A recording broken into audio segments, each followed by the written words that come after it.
Obrigada, Flávia. A gente segue falando sobre esse assunto para falar sobre essa crise no leste europeu. A gente vai conversar agora com o Felipe Loureiro, professor de Relações Internacionais da USP. Professor, muito boa tarde. Obrigada por falar com a gente. Obrigado, Marcela. O prazer é todo meu. Professor, a gente viu aí a nossa correspondente, a Flávia Duarte, trazendo as últimas notícias dessa tensão que acontece no leste europeu. Então, o presidente francês Emmanuel Macron tentando ali negociar com o presidente russo Vladimir Putin.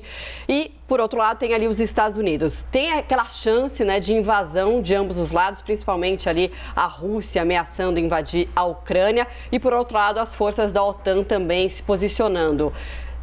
Qual que deve ser o limite aí desse atrito, dessa tensão? Existe essa chance real de invasão na sua avaliação? Olha, Marcela, essa é uma pergunta que realmente ninguém, nem talvez o próprio Putin, consiga responder, né, neste momento. Existe uma chance real de escalada no conflito. A Rússia tem várias opções militares possíveis na Ucrânia, desde o apoio mais significativo aos separatistas, né, da região de Lugansk e Donetsk, que vem lutando, né, em prol da separação desde 2014, com apoio implícito da Rússia, até uma invasão plena do país. A Rússia tem muitas opções militares, mas o que ficou claro na reunião de ontem com o presidente Macron é que também existem caminhos para uma solução pacífica desse impasse, dessa gravíssima crise.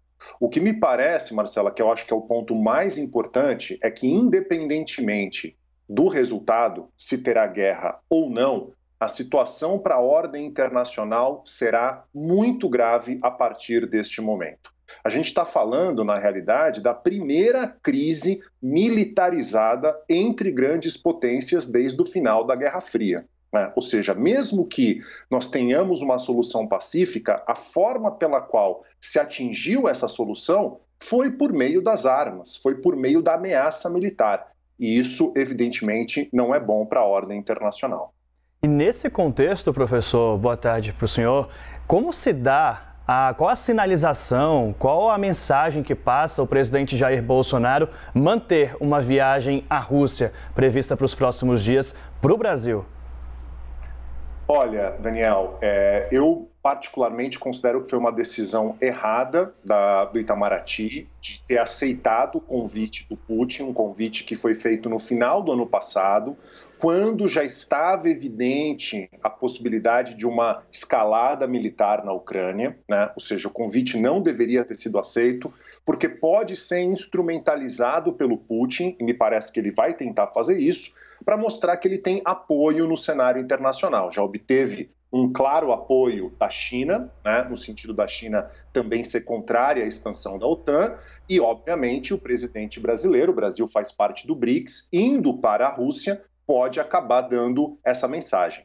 No entanto, na medida em que o Itamaraty já tomou a decisão de aceitar, me parece que agora o recuo ele é também bastante complicado. O que me parece é que a gente tem que torcer para que a visita ocorra, mas que ela fique restrita em temas estritamente bilaterais e que a Ucrânia não entre na discussão. E se entrar, o Brasil deve manter a posição que publicamente vem apresentando de defender uma solução pacífica e em respeito ao direito internacional, à crise que hoje ocorre entre a Rússia e a OTAN. Professor, em relação aos acordos que foram feitos até então pelo presidente francês com o presidente russo, até pelos Estados Unidos, né? O que já se tem de concreto para evitar uma crise ainda maior? Olha, Marcela, a gente teve ontem, eu diria, uma boa notícia, né? Ou seja, o Putin claramente deixou a entender que uma solução pacífica ela é possível, mas eu não considero que essa solução seja simples. Pelo que a gente pôde perceber das falas do Macron e do Putin, a gente não tem ainda muita clareza do que está na mesa. Mas pelo que a gente pôde perceber, seria um movimento negocial de duas fases. Uma fase de curto prazo, para garantir que a guerra não ocorra, o que envolveria, e esse é um termo que o próprio Macron utilizou, a finlandização da Ucrânia, que é uma referência ao fato de que a Finlândia, durante a Guerra Fria, pôde manter uma economia de mercado desde que não se aliasse militarmente a nenhum dos lados.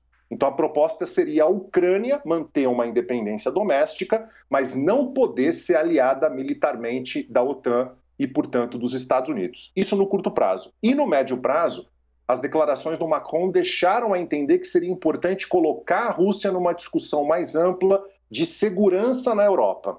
Talvez envolver uma organização de segurança em que a Rússia faça parte, o que significaria diminuir o status da OTAN. Por que eu acho que isso é difícil? Porque a gente vai ter uma clara oposição dos Estados Unidos, tanto a essa medida de curto prazo, de finlandização da Ucrânia, quanto mais a essa medida de médio prazo, que significaria reduzir o status da OTAN na Europa. Como o senhor avalia o posicionamento dos Estados Unidos com relação ao gasoduto, de que podia interditar o gasoduto nessa conversa com a Alemanha, enquanto Olaf Scholz, a CNN, não bateu tanto o martelo assim? Olha, Daniel, a posição norte-americana é de que se a Rússia tomar uma atitude militar, haverá consequências muito graves, sanções muito graves. E o grande calcanhar de Aquiles da Rússia é a questão energética. É o grande calcanhar de Aquiles do ponto de vista, né, de exportações do país, de obtenção de divisas. Então, o fato de os Estados Unidos afirmarem que não permitirão que o gasoduto que liga diretamente a Rússia à Alemanha seja operável, lembrando, né, aos espectadores que ele já está concluído. Ele já está concluído, mas ainda não está operacionalizável. Essa colocação deixa claro que se o Putin agir, as consequências serão muito significativas, né, do ponto de vista de sanções econômicas contra a Rússia.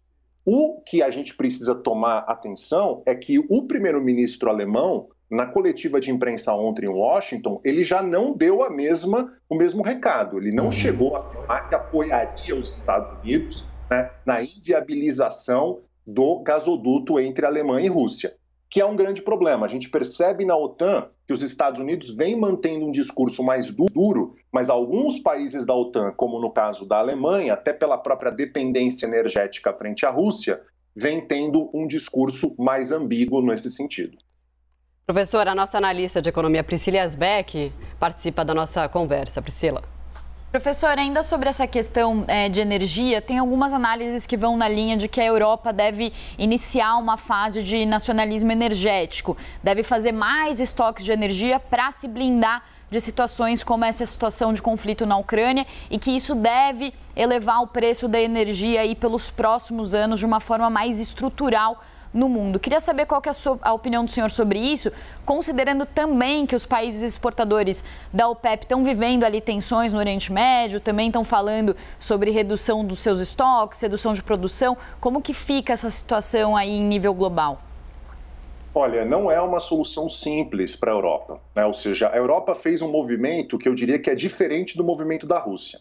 Quando a Rússia invadiu a península da Crimeia, que era da Ucrânia, em 2014, e passou a dar apoio para os separatistas da região de Lugansk e Donetsk, que são duas províncias que ainda estão em cessar-fogo, mas efetivamente tentando se separar da Ucrânia com o apoio da Rússia, desde 2014, quando aconteceu, né, essa invasão e esse apoio que os russos fizeram aos separatistas na Ucrânia, a Rússia vem tentando se blindar, principalmente por meio do aumento das suas reservas internacionais, na possibilidade de novas sanções e sanções mais duras do Ocidente serem feitas contra a sua economia no futuro, né? Então hoje a Rússia, mesmo que ela sofra sanções duras dos Estados Unidos e da Europa Ocidental, ela tem um colchão, digamos assim, para suportar alguns meses, né? Principalmente no que se refere a reservas internacionais, as respostas a essas sanções.